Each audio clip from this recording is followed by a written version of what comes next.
আল্লাহ রাব্বুল আলামিনের বাণী, ফাইন্না মাআল উসরি ইউসরান, ইন্না মাআল উসরি ইউসরা। আল্লাহ পাক বলেন, জেনে রাখো, দুঃখ এবং কষ্টের সাথে রয়েছে সুযোগ আর সুবিধা, আর অসচ্ছলতার সাথে রয়েছে উদার সচ্ছলতা। জোরে কোন সুবহানাল্লাহ। কাজে ভয় পাওয়ার কারণ নাই, হতাশ হওয়ার কারণ নাই। মন আশায় বুক বেঁধে রাখো।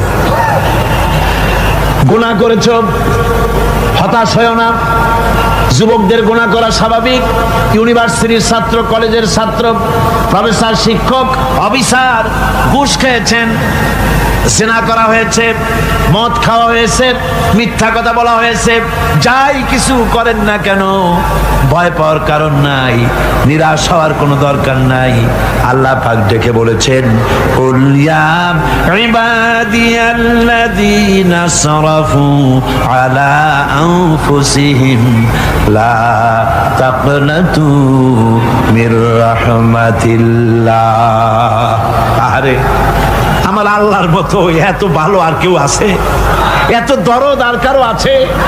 আমার আল্লাহ বলেন, ও নবী, আপনি শোনায় দেন, হে আল্লাহর বান্দারা, তোমরা যারা নিজেদের উপরে বাড়াবাড়ি করেছো, নিজেদের উপরে জুলুম করেছো, অত্যাচার করেছো, আমি আল্লাহর রহমত থেকে নিরাশ হয়ে যেও না। মানুষ যদি অপরাধ করে, বাপের সাথে অপরাধ করেছে, মায়ের সাথে অপরাধ করেছে, মা বাবা সন্তানের চাইতে এত বড় কল্যাণকামী তো আর কেউ নাই, কিন্তু মা বাবা কোনোদিন বলে না, আয় আমার ছেলে তোরে মাফ করে দেই, এরকম বলে নাকি? মন চায় ছেলে যদি মাপ চাইতো, খুশি হয়ে মাফ করে দিতাম, কিন্তু কেন যে আসে না, ডাকে না যে আয় মাফ করে দেই। মা বাপ আপনাকে এত ভালোবাসে, সেই মা বাপও আপনাকে বলে না যে আয় মাফ করে দেই।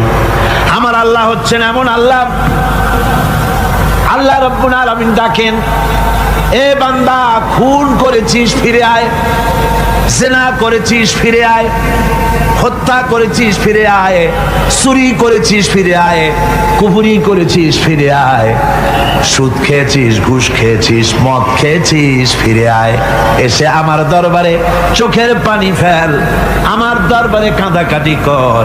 ইন্নাল্লাহা ইয়াগফিরুয যুনুবা জামিআ ইন্নাহু হুয়াল গফুরুর রহিম। আমার দরবারে চোখের পানি ফেলে কান, আমি রব্বুল আলামিন জিন্দেগীর গুনাহ মাফ করে দেব। সুবহানাল্লাহ কোন, সুবহানাল্লাহ কোন। আমার কাছে কান, চোখের পানি ফেল। আল্লাহ রাব্বুল আলামিনের কাছে বান্দা